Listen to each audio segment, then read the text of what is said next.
स्थान पर भारत, सुधार है या सिर्फ दिखावा? करप्शन इंडेक्स 2025 में खुला राज। ट्रांसपेरेंसी इंटरनेशनल ने करप्शन परसेप्शन इंडेक्स 2025 जारी कर दिया है। इस साल भारत ने 5 पायदान की छलांग लगाते हुए 91वें स्थान पर जगह बनाई है। पिछले साल भारत की रैंक जो है 96 थी, स्कोर में भी 1 पॉइंट का सुधार हुआ है। रिपोर्ट के मुताबिक डेनमार्क इस सूची में टॉप पर बना हुआ है, जहां पर हम भारत में रहते हैं और आए दिन भ्रष्टाचार और करप्शन के मामले देखने को मिलते रहते हैं। और इस रिपोर्ट पर कहीं ना कहीं अब हमें ये खुशी हो रही होगी कि भारत का रैंक जो पहले 96 था, उसके बाद अब 91 पर आ चुका है। वहीं सबसे निचले पायदान पर दक्षिण सूडान और सोमालिया है। एशिया प्रशांत क्षेत्र में भ्रष्टाचार के खिलाफ प्रगति धीमी रही है और कई देशों में जनता का गुस्सा देखने को मिला। रिपोर्ट में ये भी चेतावनी दी गई कि भ्रष्टाचार की रिपोर्टिंग करने वाले पत्रकारों के लिए हालात खतरनाक बने हुए हैं। भारत का स्कोर इस बार 39 रहा। इंडेक्स में 0 का मतलब बेहद भ्रष्ट और 100 का मतलब पूरी तरह साफ व्यवस्था होता है।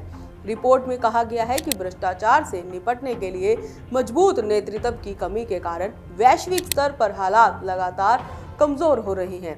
इस इंडेक्स से साफ है कि सुधार हुआ है, लेकिन अभी भी कई चुनौतियां हैं और देश को पारदर्शिता बढ़ाने के लिए कदम उठाने होंगे। 91वें स्थान पर भारत, सुधार है या सिर्फ दिखावा? करप्शन इंडेक्स 2025 में खुला राज। ट्रांसपेरेंसी इंटरनेशनल ने करप्शन परसेप्शन इंडेक्स 2025 जारी कर दिया है। इस साल भारत ने 5 पायदान की छलांग लगाते हुए 91वें स्थान पर जगह बनाई है। पिछले साल भारत की रैंक जो है 96 थी, स्कोर में भी 1 पॉइंट का सुधार हुआ है।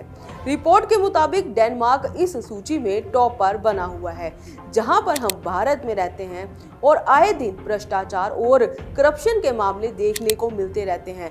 और इस रिपोर्ट पर कहीं ना कहीं अब हमें ये खुशी हो रही होगी कि भारत का रैंक जो पहले 96 था, उसके बाद अब 91 पर आ चुका है।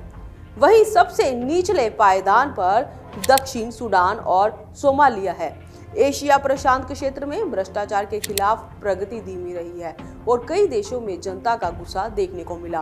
रिपोर्ट में ये भी चेतावनी दी गई कि भ्रष्टाचार की रिपोर्टिंग करने वाले पत्रकारों के लिए हालात खतरनाक बने हुए हैं। भारत का स्कोर इस बार 39 रहा। इंडेक्स में 0 का मतलब बेहद भ्रष्ट और 100 का मतलब पूरी तरह साफ व्यवस्था होता है। रिपोर्ट में कहा गया है कि भ्रष्टाचार से निपटने के लिए मजबूत नेतृत्व की कमी के कारण वैश्विक स्तर पर हालात लगातार कमजोर हो रहे हैं। इस इंडेक्स से साफ है कि सुधार हुआ है, लेकिन अभी भी कई चुनौतियां हैं और देश को पारदर्शिता बढ़ाने के लिए कदम उठाने होंगे।